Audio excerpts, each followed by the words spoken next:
কেমন হতো যদি আপনার ইনকাম আপনার বর্তমান ইনকামের চেয়ে 10 গুণ বেশি হতো? তাহলে আপনি কেমন পরিবেশে থাকতে চাইতেন? কোন জায়গায় আপনি থাকতে চাইতেন? আপনি কোথায় কোথায় ঘুরতে যেতে চাইতেন? নিশ্চয়ই অনেক সুন্দর সুন্দর পরিকল্পনা আপনার আছে এবং এর আগেও আপনি এ ধরনের অনেক সুন্দর সুন্দর পরিকল্পনা করেছেন, কিন্তু আপনার পরিকল্পনা, আপনার স্বপ্নগুলো বাস্তবায়িত হচ্ছে না। কারণ কি? কারণ হচ্ছে আপনি যে স্যালারি পান সেই স্যালারি হচ্ছে একটি নির্দিষ্ট অ্যামাউন্টের, এবং সেই স্যালারিটা আপনি চাইলেই হুট করে বাড়াতে পারছেন না। চাইলেই আপনি বসকে রিকোয়েস্ট করে আপনার স্যালারিটা দ্বিগুণ করতে পারছেন না। তো এই সময়টা হচ্ছে খুবই ক্রিটিক্যাল সময়, এবং যারা চাকরি করেন তাদের সবার ক্ষেত্রে এটা হয়। তো এই ক্রিটিক্যাল সময়ে আপনার মাথায় হয়তো অনেক চিন্তা আসে। যেমন আপনি হয়তো ভাবছেন একটি নতুন চাকরি শুরু করবেন যেখানে স্যালারি বেশি থাকবে, অথবা আপনি হয়তো ভাবছেন যে না থাক, যদি অন্য কিছু করতে চাই তাহলে হয়তো আমার এই বর্তমান চাকরিটা হারাতে হতে পারে। অথবা আপনি ভাবছেন যে আহ, একটা ব্যবসা শুরু করবেন, কিন্তু ব্যবসা করার জন্য যে পুঁজি দরকার, যে টাকা দরকার, সেই টাকা হয়তো আপনার কাছে পর্যাপ্ত পরিমাণে নেই, তাই আপনি ব্যবসাও শুরু করতে পারছেন না। তো এই ধরনের অনেক আইডিয়া, পরিকল্পনা আপনার মধ্যে আছে, কিন্তু আপনি তার কোনোটি শুরু করার সাহস পাচ্ছেন না। কারণ যদি আপনার বর্তমান চাকরির কোনো ক্ষতি হয়, যদি আপনার ইনকাম সোর্সটা কোনোভাবে বন্ধ হয়ে যায়, তাহলে কি হবে? এই কারণে আপনি যে ইনকাম পাচ্ছেন সেই ইনকামের মধ্যেই আপনি নিজেকে সীমিত করে রাখতে চাচ্ছেন এবং কোনো ঝুঁকি নিতে চাইছেন না। কিন্তু সবচেয়ে বড় ঝুঁকিটা কোথায় আপনি ভেবে দেখেছেন? কি অবস্থা হবে যদি আপনি আপনার ইনকাম না বাড়াতে পারেন? একটু ভেবে দেখুন তো। আপনার এই যে খরচ প্রতি মাসের, সেটা কিন্তু কখনোই কমবে না। খরচের পরিমাণ কিন্তু দিন দিন বাড়তেই থাকবে। আপনার চিকিৎসা বিল, আপনার বিদ্যুৎ বিল, আপনার পারিবারিক খরচ, জরুরি খরচ, সেগুলো কিন্তু প্রতি মাসে আপনার বাড়তেই থাকবে। সেটা কিন্তু কমার কোনো চান্স থাকবে না, বাড়তেই থাকবে। তো আপনার এই যে জরুরি অবস্থা, সেটা আপনি কিভাবে মোকাবেলা করবেন? আপনার কখনো না কখনো কিন্তু আটকে যেতেই হবে। হয়তো অলরেডি আপনি আটকে যাচ্ছেন। তার উপর আপনি যদি বাড়তি কিছু করতে চান, আপনার যে একটা গাড়ি, বাড়ি, স্বপ্ন, আপনার নিজস্ব অফিস, আপনার নিজস্ব কর্মক্ষেত্র, এরকম যদি কিছু সুন্দর সুন্দর স্বপ্ন আপনার থেকে থাকে, বা আপনি কোথাও ঘুরতে যেতে চান, আপনার জীবনটাকে নতুনভাবে উপভোগ করতে চান, নতুন একটা লাইফস্টাইল আপনি তৈরি করতে চান, তো সেটা করতে চাইলে সেই স্বপ্নগুলো পূরণ করার চিন্তা কিন্তু এই মুহূর্তে আপনার মাথায় আসছে না। তাহলে কি আপনি এই জায়গাটাতেই আটকে থাকবেন? নিশ্চয়ই না। অবশ্যই অবশ্যই আপনার এই জায়গাটা থেকেও কিন্তু অনেক মানুষ বেরিয়ে এসেছে। একসময় আমিও ঠিক আপনার মতো এই জায়গাটাতেই ছিলাম। একসময় আমিও চাকরি করতাম, আমার চাকরির যে স্যালারি সেটা ছিল সীমিত, এবং আমি চিন্তা করতাম এবং বিশ্বাস করতাম যে না, আমি এর চেয়ে অনেক বেশি ইনকাম করতে পারবো। এবং এখন আমি সেই পূর্বের চাকরির তুলনায় এখন 10 গুণ বেশি ইনকাম করি, আরও বেশি ইনকাম করি। তো এটা কিভাবে সম্ভব হয়েছে? এটা সম্ভব হয়েছে কারণ আমি আমার যে স্কিল, সেই স্কিলটাকে আমি ডেভেলপ করতে পেরেছি। অর্থাৎ আমরা যেটা করি যে আমরা শুধুমাত্র সার্টিফিকেটের উপর নির্ভর করি, যে আমার যে সার্টিফিকেট আছে সেটা থেকে আমাকে কাজ দিবে, আমার সার্টিফিকেট আমার সিকিউরিটি দিবে, আমার সার্টিফিকেট আমার ইনকাম বাড়াবে। বাস্তবে কিন্তু সেটা হয় না। বাস্তবে হচ্ছে আপনি কতটুকু একটা কোম্পানির জন্য ভ্যালু ক্রিয়েট করতে পারেন, একটা কোম্পানির ইনকাম আপনি কতটুকু বাড়িয়ে দিতে পারেন, সেইটার উপর নির্ভর করে আপনার স্যালারি। একজন অফিসের একজন কর্মকর্তা যা ইনকাম করে, একজন সিইও তার চেয়ে অনেক বেশি ইনকাম করে কেন? কারণ হচ্ছে একজন সিইও যে ধরনের সিদ্ধান্ত নিতে পারে, একজন কর্মকর্তা কিন্তু সে ধরনের সিদ্ধান্ত নিতে পারে না। এবং একজন সিইওর উপর নির্ভর করে যে সেই কোম্পানির ইনকাম, প্রফিট বাড়বে নাকি কমবে, ওই কর্মকর্তার উপর কিন্তু নির্ভর করে না। তো সেম ব্যাপারটা হচ্ছে আমাদের ক্ষেত্রে ঘটে।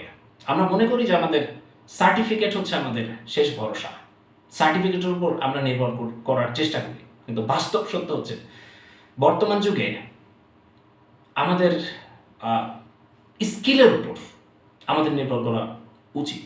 এবং আপনার যদি স্কিল থাকে তাহলে আপনার সার্টিফিকেট আপনার সম্মান, এটা আপনাকে সম্মান দিবে যে আপনি গ্রাজুয়েশন করেছেন, মাস্টার্স করেছেন। এই জিনিসগুলো আপনাকে সম্মান এনে দিবে, আপনাকে গ্রহণযোগ্যতা দিবে। কিন্তু আলটিমেটলি যখন আপনি কোম্পানির জন্য প্রফিট এনে দিতে পারবেন না, যখন আপনি কোনো কোম্পানির জন্য রেভিনিউ এনে দিতে পারবেন না, তখন কি হবে? তখন সেই কোম্পানি কিন্তু আপনাকে রাখতে চাইবে না, আপনার স্যালারি বাড়াবে না। আপনার কাজের দক্ষতার উপর, আপনার স্কিলের উপর আপনার স্যালারিটা নির্ভর করবে। আপনি যদি কোম্পানির প্রফিট বাড়াতে পারেন, সিদ্ধান্ত নেওয়ার ক্ষমতা যদি আপনার থাকে, সেই ধরনের যোগ্যতা স্কিল যদি আপনার থাকে, তাহলে আপনার স্যালারি বাড়বে। তো আমি যেটা করেছি, আমি আমার স্কিল ডেভেলপ করেছি, এবং স্কিল ডেভেলপ করার পরে আমি কিন্তু চাকরি থেকে বেরিয়ে এসেছি। এখন কিন্তু আমার কোনো চাকরি করতে হয় না, আমি আমার নিজস্ব হোম অফিসে আমি আমার কাজগুলো করি, এবং চাকরির চেয়ে অনেক বেশি ইনকাম আমি করতে পারি। কারণ এখন আমি কাজ করি হচ্ছে বাইরের ক্লায়েন্টদের সাথে, ইউএসএর ক্লায়েন্টদের সাথে, কানাডিয়ান ক্লায়েন্টের সাথে, জার্মানি, অস্ট্রেলিয়ান, কানাডিয়ান ক্লায়েন্টদের সাথে। তো এই যে বাইরের যত ক্লায়েন্ট আছে তারা কিন্তু পেমেন্ট করে ডলারের মাধ্যমে। এবং আমরা যে ফ্রিল্যান্সিংটা করি, ফ্রিল্যান্সিংটা কি? ফ্রিল্যান্সিং হচ্ছে একটা সার্ভিস বিজনেস। এটা হচ্ছে একটা কন্ট্রাক্ট বেসড সার্ভিস বিজনেস। তো এই সার্ভিস বিজনেসটা আপনি কিভাবে দিতে পারেন? সার্ভিস বিজনেসটা আপনি যদি স্কিলড হয়ে থাকেন, আপনার যদি কাজ জানা থাকে কী ধরনের সার্ভিস আপনি দিবেন, এই কাজ যদি আপনার জানা থাকে, আপনি শুধুমাত্র একটা ল্যাপটপ এবং ইন্টারনেট কানেকশনের মাধ্যমে আপনি ঘরে বসে, পৃথিবীর যে কোনো জায়গায় বসে আপনি আপনার এই সার্ভিস দিতে পারেন। এটা হচ্ছে আপনার একটা সার্ভিস বেসড বিজনেস। এবং এই ফ্রিল্যান্সিং থেকে ইনকামের কিন্তু কোনো লিমিটেশন নাই। চাকরিতে যেমন ইনকামের একটা লিমিটেশন থাকে যে আপনি এক মাসে 30,000 বা 50,000, এর বেশি ইনকাম আপনি করতে পারবেন না, এর বেশি ইনকাম করার সুযোগ চাকরিতে থাকে না। কিন্তু ফ্রিল্যান্সিংয়ের ক্ষেত্রে কিন্তু এটা হয় না। ফ্রিল্যান্সিংয়ের ক্ষেত্রে যেটা হয় যে আপনি কতটুকু স্কিলড, আপনি কতটুকু পরিশ্রম করছেন, এবং আপনার বিজনেসকে আপনি কোন জায়গায় নিয়ে যেতে চান, আপনার এই ইচ্ছাটার উপর নির্ভর করে হচ্ছে আপনার ইনকাম। সাপোজ আপনি ফ্রিল্যান্সিং শুরু করলেন, আপনি ফ্রিল্যান্সিং করেন। তো ফ্রিল্যান্সিং যখন আপনি শুরু করলেন, ধরেন যে আপনি $300, যেহেতু আমাদেরকে ডলারে পেমেন্ট করে, $300 একটা প্রজেক্ট শুরু করলেন এক মাসে। এটা কাজটা আপনি এক মাসেও সম্পন্ন করতে পারেন, কাজটা আপনি 10 দিনেও সম্পন্ন করতে পারেন, 7 দিনেও সম্পন্ন করতে পারেন। ইটস আপ টু ইউ, এবং কাজের যে পরিমাণ সেটার উপর নির্ভর করে। তো ধরেন যে $300 একটা কাজ আপনি শুরু করলেন, প্রজেক্ট আপনি শুরু করলেন, এরকম আপনার 10 জন ক্লায়েন্টের সাথে আপনার ডিল হলো। আপনি কাজে স্কিলড, আপনি ভালো সার্ভিস দিতে পারেন, কাজটাকে প্রফেশনালি নিয়েছেন, আপনি 10 জন ক্লায়েন্টের সাথে ডিল করলেন কাজ করার জন্য। তাহলে কি হলো? আপনার ইনকাম কত দাঁড়ালো এক মাসে? এক মাসে আপনার রেভিনিউ দাঁড়ালো হচ্ছে $3,000, যা বাংলা টাকায় 3 লাখ টাকা। এটা কিন্তু হিউজ। এবং এটা এটা আপনি যদি চাকরি করতেন, সেক্ষেত্রে কিন্তু এই পরিমাণ ইনকাম বাড়ানোর সুযোগ আপনার থাকতো না। এবং ফ্রিল্যান্সাররা শুধু এইটা না, এর চেয়ে অনেক বেশি ইনকাম করে। যার যতটা অ্যাবিলিটি, যে যতটা পরিশ্রম করতে পারে, যে যতটা ডেডিকেটেড, তার সেই ডেডিকেশন লেভেলের উপর নির্ভর করে তার ইনকাম। তো এখানে কোনো সিলিং নেই যে আপনি এই ইনকামের বাইরে যেতে পারবেন না। এটা হচ্ছে আপনার স্কিলের উপর নির্ভর করে, আপনার কনফিডেন্ট, আপনার চাওয়ার উপর নির্ভর করে আপনি কতটুকু ইনকাম করবেন। এবং বিশ্বব্যাপী অনেক ফ্রিল্যান্সার মিলিয়নিয়ার রয়েছে, যারা শুধুমাত্র ফ্রিল্যান্সিং করে তাদের রেভিনিউ জেনারেট করে। কারণ কি? কারণ হচ্ছে ফ্রিল্যান্সিংটা কিন্তু আসলে এখানে কোনো এক্সট্রা ইনভেস্টমেন্টের প্রয়োজন হয় না। আপনি যখন কাজটা শিখবেন, আপনার শেখার ক্ষেত্রে কিছুটা খরচ আছে, শুধু শিখতে যতদিন সময় লাগে, এবং সেক্ষেত্রে আপনাকে কিছুটা খরচ আছে। আপনার শুধু একটা ল্যাপটপ প্রয়োজন, ইন্টারনেট কানেকশন প্রয়োজন। এর বাইরে যখন আপনার কাজটা শেখা হয়ে যাবে, তখন কিন্তু আপনার এক্সট্রা কোনো খরচ নেই। তখন আপনি আপনার এই স্কিলটা কাজে লাগিয়ে আপনি সারা জীবন ইনকাম করতে পারবেন। লাইফ টাইম ইনকাম করতে পারবেন। এবং আপনি যে কাজটা শিখছেন আপনাকে চয়েস করতে হবে যে আপনি কোন ধরনের সার্ভিস দিবেন, কোন কাজটা আপনি শিখবেন। এটা হচ্ছে সবচেয়ে গুরুত্বপূর্ণ। কোন কাজের ভ্যালু আগামী 10 বছর 20 বছর পরেও থাকবে, এই কাজটাকে আপনার ঠিকভাবে চয়েস করতে হবে। এটা যদি আপনি ঠিকঠাকভাবে করতে পারেন, ঠিকঠাকভাবে যদি আপনি আপনার কাজটাকে চয়েস করতে পারেন, কাজটাকে যদি আপনি প্রফেশনালি নেন এবং যদি আপনি ফ্রিল্যান্সিং ক্যারিয়ারটাকে ভালোবাসেন, আপনি যদি চান যে আপনি আপনার ইনকামটাকে বহুগুণে বাড়াবেন এবং কোনো চাকরির উপর নির্ভর করবেন না বা কোনো কিছুর উপর নির্ভর করবেন না, শুধু আপনার স্কিলের উপর নির্ভর করবেন, তখন আপনি যত ইনকাম করতে চাইবেন শুধু আপনার চাওয়ার উপর নির্ভর করবে যে আপনি কত ইনকাম করতে চান, আর কোনো কিছুর উপর নির্ভর করবে না।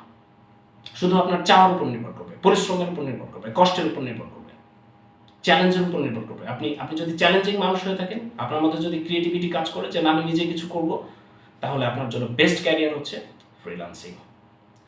তো এই ফ্রিল্যান্সিং প্রফেশনটা আমাদের এই ডিজিটাল এজে একটা বেস্ট ক্যারিয়ার। আপনার কোনো, যেমন ধরেন যে আমার কিন্তু প্রতিদিন সকালে ঘুম থেকে উঠেই অফিসে যাওয়ার কোনো তাড়া থাকে না, কারণ আমার আমার কোম্পানির সিইও হচ্ছি আমি। এটাকে আমি বিজনেস হিসেবে ট্রিট করি। তো ইনকাম কিন্তু অন্য জব স্যালারির চেয়ে অনেক অনেক বেশি, এবং ইনকামের যে স্বাধীনতা আপনি আপনি এবং আপনার লাইফের সিদ্ধান্ত কিন্তু আপনি নিতে পারেন। অর্থাৎ আপনাকে কেউ এখানে জোর করে কিছু করাবে না। এখানে আপনার উপরে কোনো বস নেই, আপনি নিজেই নিজের বস। অর্থাৎ আপনি যেভাবে চান আপনার লাইফ সেভাবে চলবে, অন্য কারো পছন্দে আপনার লাইফ চলবে না। আপনি যদি চান যে আপনার লাইফের কন্ট্রোল আপনি নেবেন, আপনি যদি চান আপনার লাইফটাকে আপনি নিয়ন্ত্রণ করবেন, তাহলে আপনার জন্য বেস্ট ডিসিশন হচ্ছে ফ্রিল্যান্সিং ক্যারিয়ার। আপনার জন্য বেস্ট ডিসিশন হচ্ছে স্কিল ডেভেলপ করা। আপনার জন্য বেস্ট ডিসিশন হচ্ছে আপনার মাইন্ডসেট ঠিক করা যে আমি আমার নিজের স্কিলের উপর ডিপেন্ড করব। আমার স্কিলকে কাজে লাগিয়ে আমি এটাকে বিজনেসে কনভার্ট করব। আমার স্কিলকে কাজে লাগিয়ে আমি ফ্রিল্যান্সিং সার্ভিস বিজনেস করব। আমি পৃথিবীর যে কোনো ক্লায়েন্টের সাথে, পৃথিবীর যে কোনো দেশের মানুষের সাথে আমি কাজ করতে চাই, আমি কাজ করব। তো এই যে মেন্টালিটি, এই মেন্টালিটিটা যদি আপনি তৈরি করতে পারেন তাহলে, এবং আপনি যদি একটা গোল সেট করেন যে আমি এত দিনের মধ্যে 1 বছর 2 বছর 3 বছর আমি এখানে সময় দিব, বা আমি আমার ফ্রিল্যান্সিং ক্যারিয়ারটাকে ডেভেলপ করব, তাহলে আপনাকে লাইফ টাইম জব করতে হবে না। আপনি জবের চেয়ে অনেক বেশি ইনকাম করতে পারবেন। এমনকি আপনি আপনার জব ঠিক রেখেও আপনি যদি জব ভালোবাসেন, যে না আমি একটা ভালো জবে আছি, আমি জবের পাশাপাশি আমি আমার ফ্রিল্যান্সিং ক্যারিয়ারটা করব, সেটাও আপনি করতে পারেন। পার্ট টাইম হিসাবে আপনি ফ্রিল্যান্সিং শুরু করতে পারেন এবং ফ্রিল্যান্সিং করতে পারেন। শুধু আপনার প্রয়োজন হবে একটি ল্যাপটপ, ইন্টারনেট কানেকশন, আপনার স্কিল, আপনার মানসিকতা। এইটা যদি আপনার থাকে তাহলে আপনি ইনকাম যত ইচ্ছা বাড়াতে পারেন। 10 গুণ, 15 গুণ, 20 গুণ আপনার ইনকাম আপনি বাড়াতে পারেন। এবং আর কোনো পথ কি আপনার জানা আছে একদম লো কস্টে, লো ইনভেস্টমেন্টে আপনি এত বেশি ইনকাম করতে পারেন, যেখানে কোনো রিস্ক নেই? ব্যবসা কিন্তু সবসময় আপস অ্যান্ড ডাউনস, ব্যবসা কিন্তু সবসময় একভাবে চলে না, ব্যবসা কিন্তু সবসময় আপস অ্যান্ড ডাউনসে চলে। কিন্তু আপনি যদি একটি স্কিল ডেভেলপ করেন, এই ফ্রিল্যান্সিং ক্যারিয়ার ডেভেলপ করেন, স্কিলের ইনকাম, অর্থাৎ আপনি যত সার্ভিস দিবেন, যত ক্লায়েন্টের সাথে ডিল করবেন, আপনার ইনকাম তত বাড়তে থাকবে। স্কিলের ইনকাম কিন্তু কখনো কমে না, এটা বাড়তেই থাকে, আপনি যদি ঠিকভাবে ব্যাপারটাকে বুঝেন তাহলে আপনার ইনকামটা কন্টিনিউয়াসলি বাড়তেই থাকবে। তো এটাই হচ্ছে ফ্রিল্যান্সিং ক্যারিয়ারের সুবিধা, এটা হচ্ছে আপনার ফ্রিল্যান্সিং ক্যারিয়ারের মজা। তো আপনি যদি চান যে আপনার কিভাবে ফ্রিল্যান্সিংটা সহজে শুরু করা যায়, বা কিভাবে আপনার জব লাইফ থেকে বেরিয়ে আপনি নতুন কিছু করবেন, বা নতুন একটি ক্যারিয়ার আপনি ডেভেলপ করবেন, নিজের জীবনের নিয়ন্ত্রণ আপনি নিজের হাতে নেবেন, অন্য কারো পছন্দে আপনার জীবন চলবে না, আপনার জীবন চলবে আপনার ইনকামে, আপনার পছন্দে, তাহলে আপনি এক্ষুনি আমার এই চ্যানেলটি সাবস্ক্রাইব করুন। কারণ এই চ্যানেলের পরবর্তী ভিডিওতে আমি আপনার সাথে সেটাই ডিসকাস করবো যে কীভাবে আপনি আপনার ফ্রিল্যান্সিং ক্যারিয়ারের যাত্রা শুরু করতে পারেন। এবং এই ভিডিওতে এক্ষুনি একটি লাইক দিন এবং আপনার ভিডিওটা দেখে আপনার কেমন লাগলো আপনার মতামত আমাকে কমেন্ট করে জানান। তো পরবর্তী ভিডিওতে আপনার সাথে আবারও দেখা হচ্ছে। সে পর্যন্ত ভালো থাকেন। আল্লাহ হাফেজ।